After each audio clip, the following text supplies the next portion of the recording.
아내가 20년 동안 노예였어요. 더 이상 아무나 아니다. 20년 동안 당신들의 하녀였습니다. 이제 청구서를 받으세요.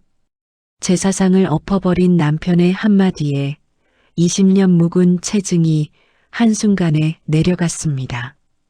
여러분, 안녕하세요. 오늘 제가 가져온 사연은 20년 동안 시댁의 무국 가정부로 살아온 한 여자와 뒤늦게 진실을 알게 된 남편의 통쾌한 복수 이야기입니다. 끝까지 들으시면 정말 속이 뚫리실 겁니다. 구독과 좋아요는 초보 유튜버인 저에게 너무나 큰 힘이 됩니다. 지영 씨 39세, 결혼 20년 차 전업주부입니다. 남들이 보기엔 평범한 맏며느리였죠. 하지만 그녀의 손목엔 항상 파스가 붙어 있었고 눈가엔 다크서클이 지워지지 않았습니다. 어느 날 새벽 4시, 지영은 침대에서 일어나 부엌으로 향했습니다. 오늘은 시할아버지 기제사, 1년에 4번 있는 제사 중에서도 가장 큰 제사였죠. 냉장고에서 꺼낸 재료들, 고등어, 북어, 닭, 각종 나물. 혼자서 20가지 음식을 만들어야 했습니다. 후, 이번만 넘기자. 손목에 파스를 한 장 더 붙이고 칼을 들었습니다. 오전 10시, 시어머니에게서 전화가 왔습니다. 지영아, 음식 준비 잘 되고 있어? 네, 어머님. 거의 다 됐어요. 그래. 근데 수진이가 오늘 횡성 한우 세트를 가져온대. 최고급이래. 역시 우리 둘째 며느리는 센스가 있어. 네, 어머님. 너도 수진이 좀 본받아. 모든 돈으로 해결하면 얼마나 편한데. 뭐하러 그렇게 손으로 고생해? 전화를 끊고 나서 지영은 씁쓸하게 웃었습니다. 돈으로 해결하라고? 우리한테 그런 여유가 있었으면 진작 그렇게 했겠지. 남편 민수는 중소기업 과장.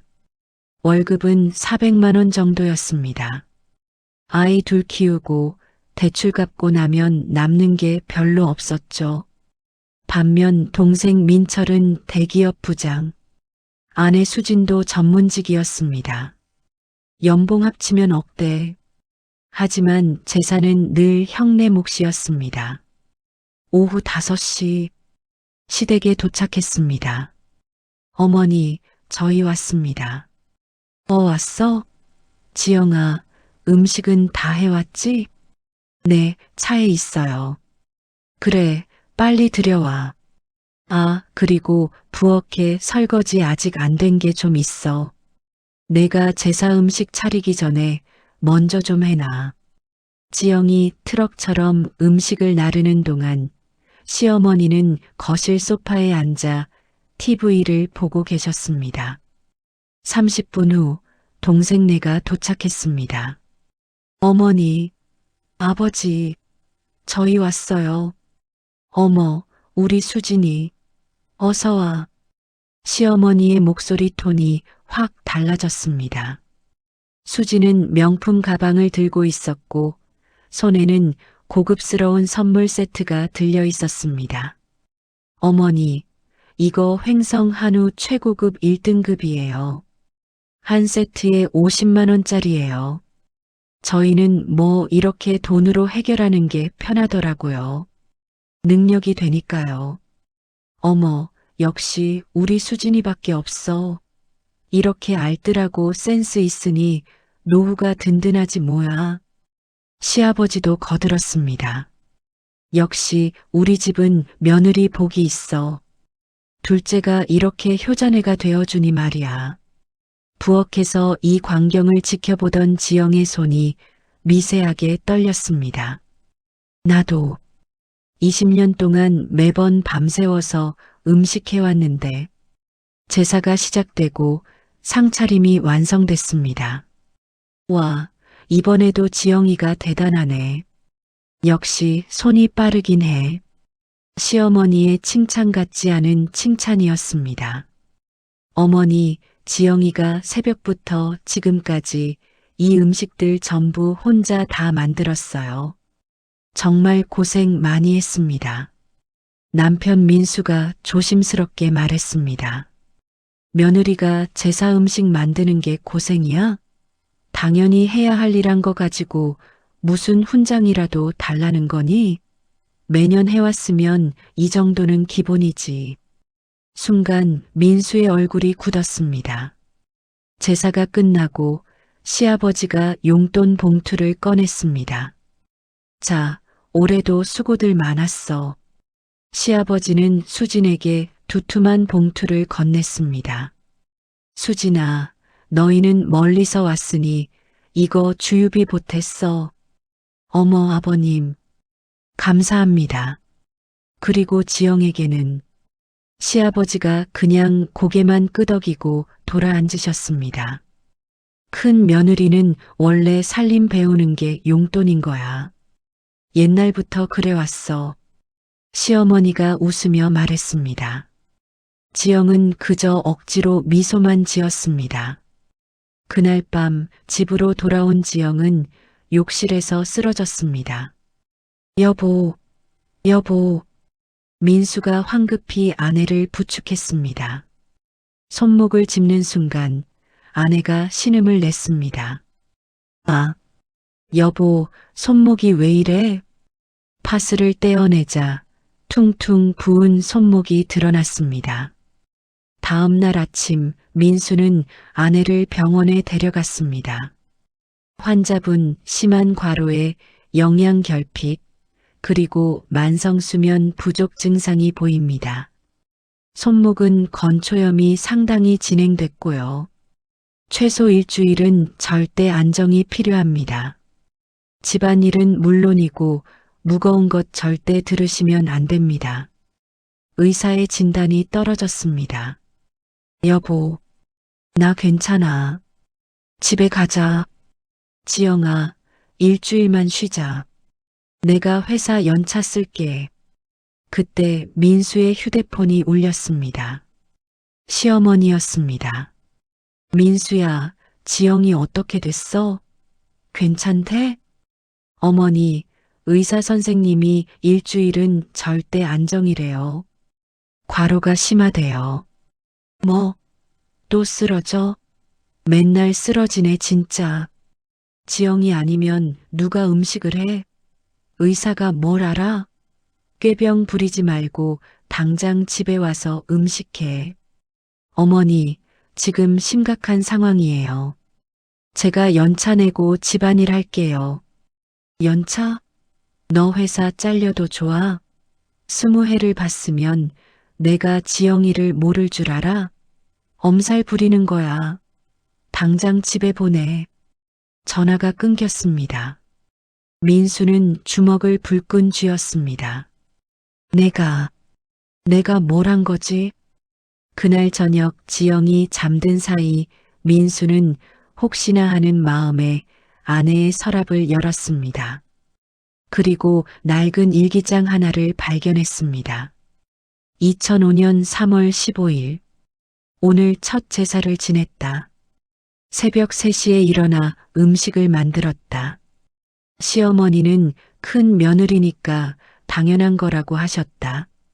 손목이 아프다. 2008년 9월 2일. 둘째가 태어났다. 출산한 지 사흘 만에 시댁에서 전화가 왔다. 추석 음식은 내가 해야지. 산후조리는 사치인가 보다. 2012년 7월 20일. 시아버님이 용돈을 주셨다. 수진 동서에게는 두툼한 봉투를, 나에게는 빈손. 시어머니 말씀, 큰 며느리는 살림 배우는 게 용돈이야. 섭섭한 게 아니라 억울한데 그 말도 못하고 웃었다. 2015년 1월 8일.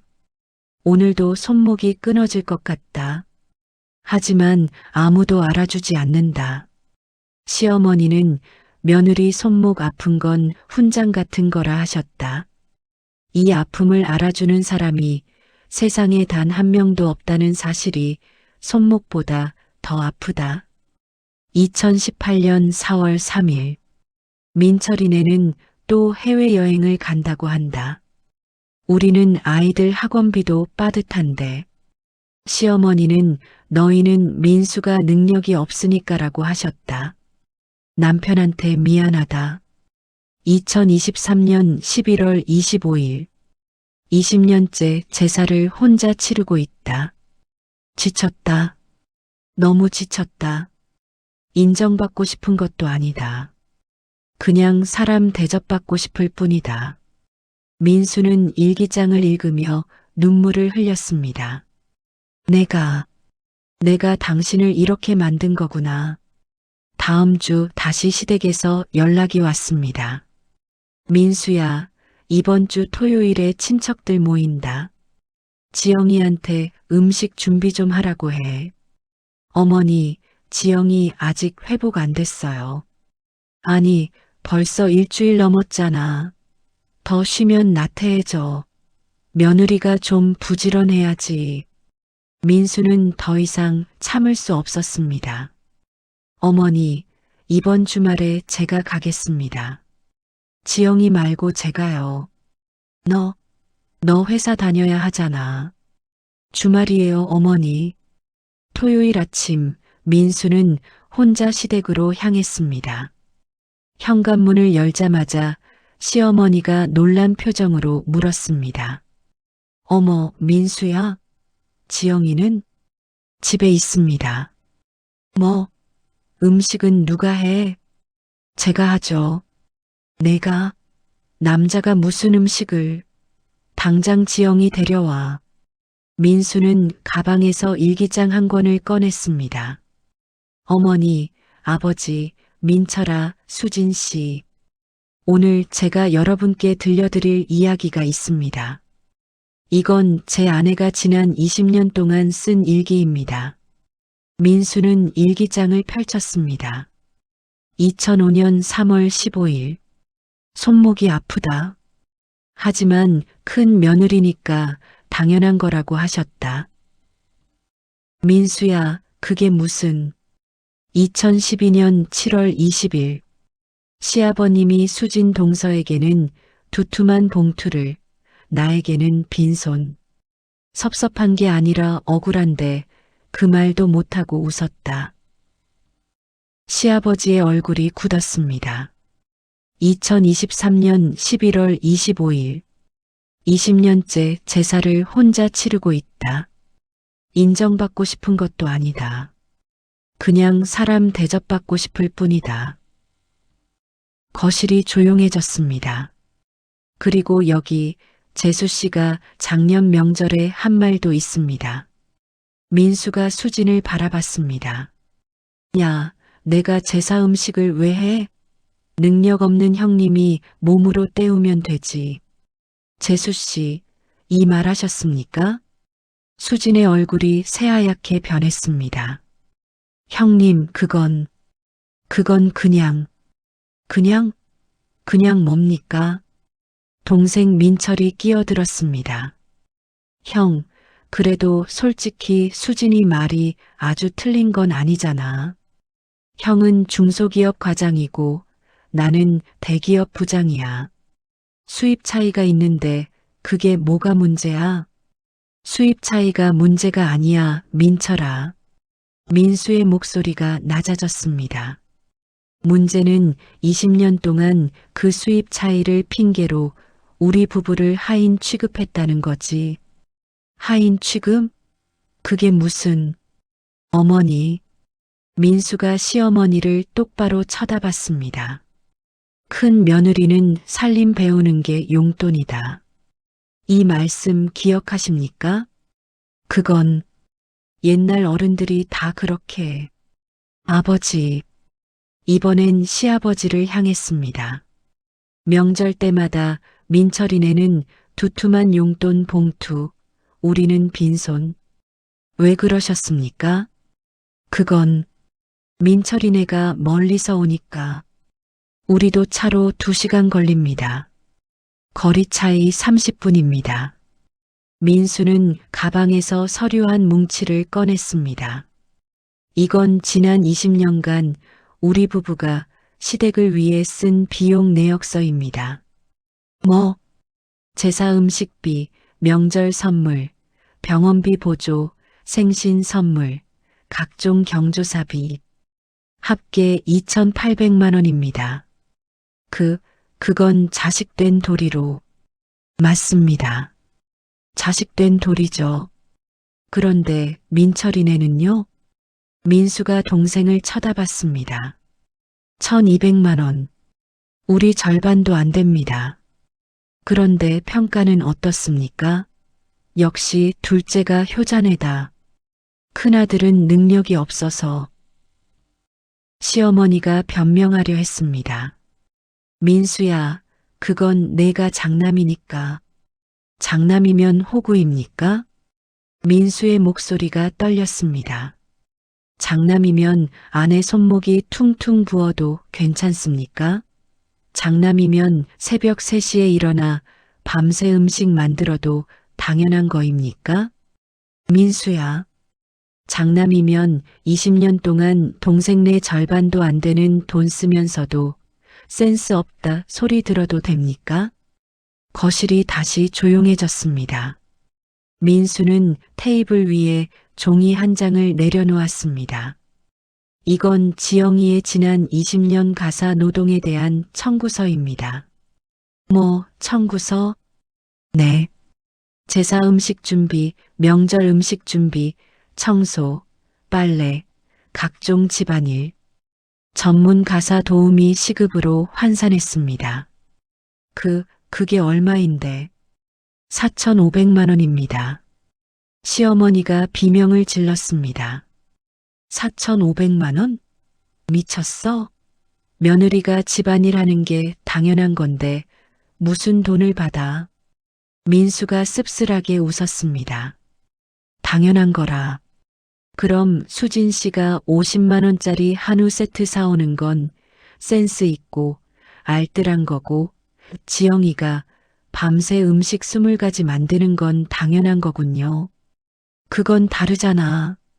뭐가 다릅니까? 둘 다 명절 준비인데요. 민수는 일어서서 제사상을 바라봤습니다. 여러분, 제가 오늘 여기 온 이유가 있습니다. 민수가 제사상 앞으로 다가갔습니다. 20년 동안 제 아내가 정성껏 차린 이 제사상. 여러분은 이게 뭐라고 생각하십니까? 그야 정성이지. 아닙니다. 민수가 제사상을 내려다봤습니다.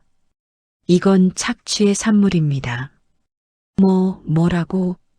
20년 동안 여러분은 규칙이라는 이름으로 우리 부부를 착취했습니다. 장남이라는 이유로, 큰 며느리라는 이유로.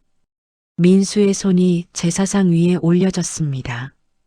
그리고 오늘 저는 이 착취를 끝내러 왔습니다. 민수야, 너 지금 뭐 하려는 거야?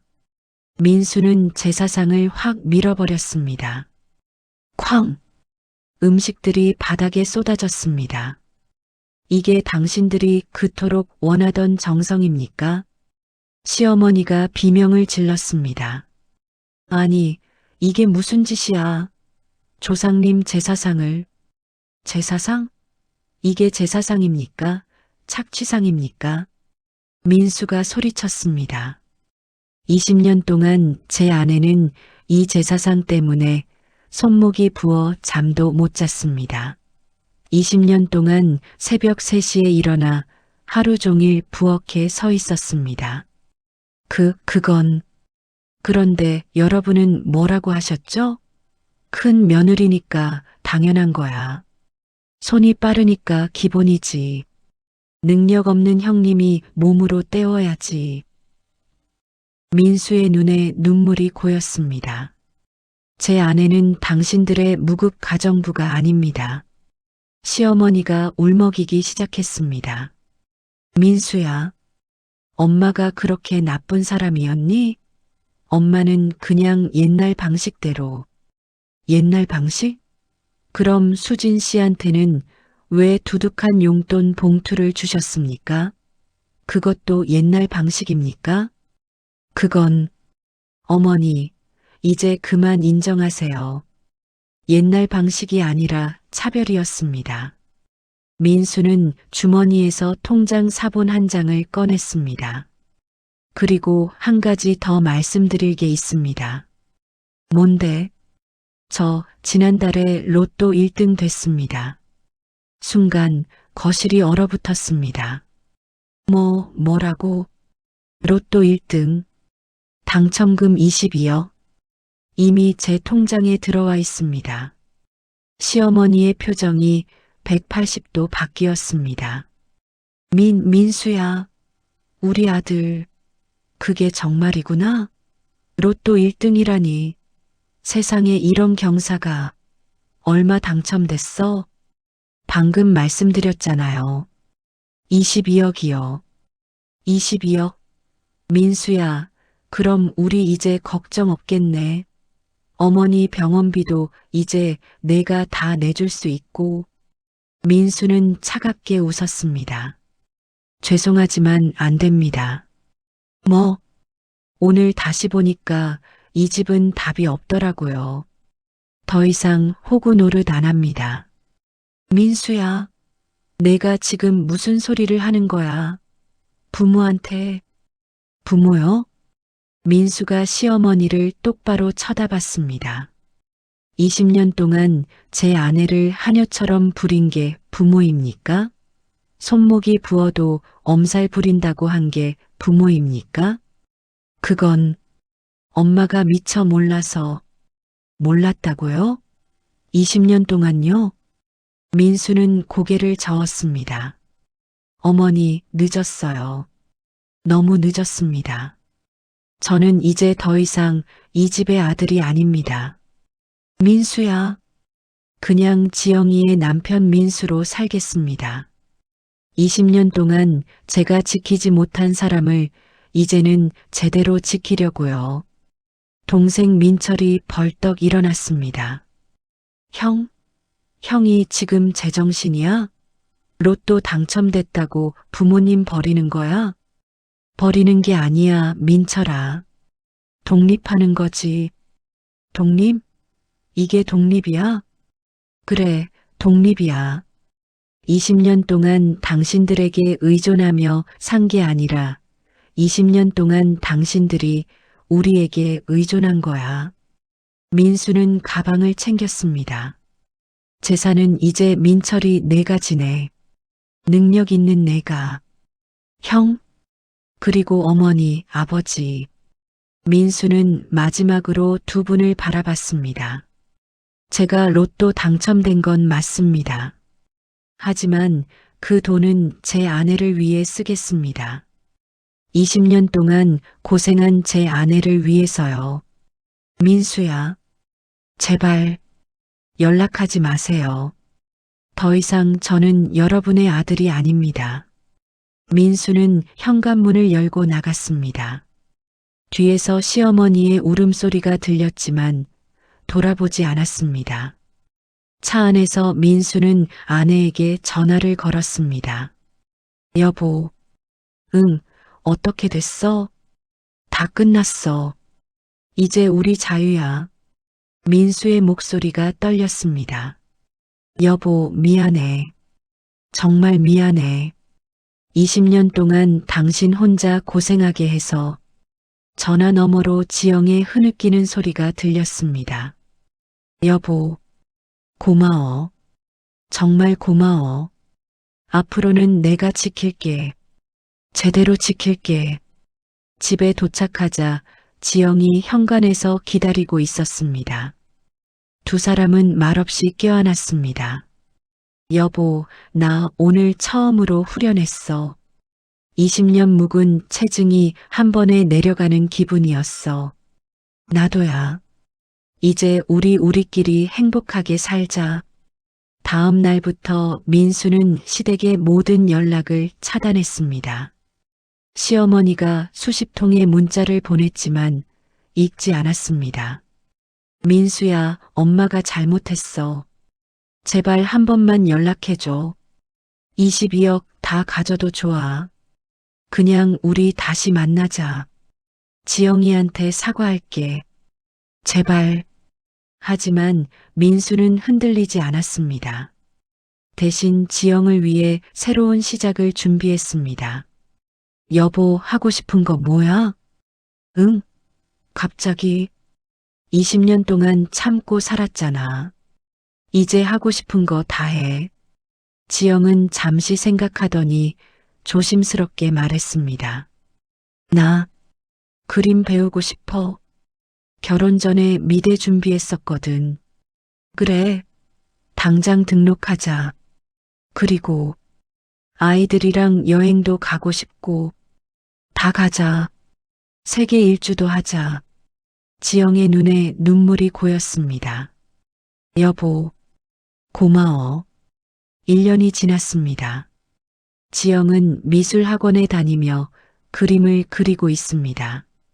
손목은 완전히 회복됐고 얼굴에는 웃음이 돌아왔습니다. 아이들은 부모님이 행복해하는 모습을 보며 더 밝아졌습니다. 민수는 회사를 그만두고 작은 사업을 시작했습니다. 로또 당첨금 덕분에 여유롭게 꿈을 펼칠 수 있었죠. 그리고 시댁과는 완전히 연락을 끊었습니다. 가끔 시어머니가 문자를 보내지만 읽지 않습니다. 이제 후회 없어? 어느 날 저녁 지영이 물었습니다. 응, 전혀. 민수는 아내의 손을 잡았습니다. 오히려 20년 동안 왜 이렇게 못했나 후회돼. 그래도 이제라도 해줘서 고마워. 두 사람은 서로를 마주보며 웃었습니다. 진짜 가족은 피로 이어진 게 아니라 서로를 존중하고 사랑하는 마음으로 이어진다는 걸 깨달은 순간이었습니다. 여러분 어떠셨나요? 20년 동안 착취당한 며느리와 뒤늦게 깨달은 남편의 통쾌한 복수, 때로는 가족이라는 이름으로 행해지는 부당함에 맞서야 할 때가 있습니다. 당신의 소중한 사람을 지키는 것, 그게 진짜 가족입니다. 시청해 주셔서 감사합니다. 다음에 조금 더 좋은 이야기로 찾아뵙겠습니다.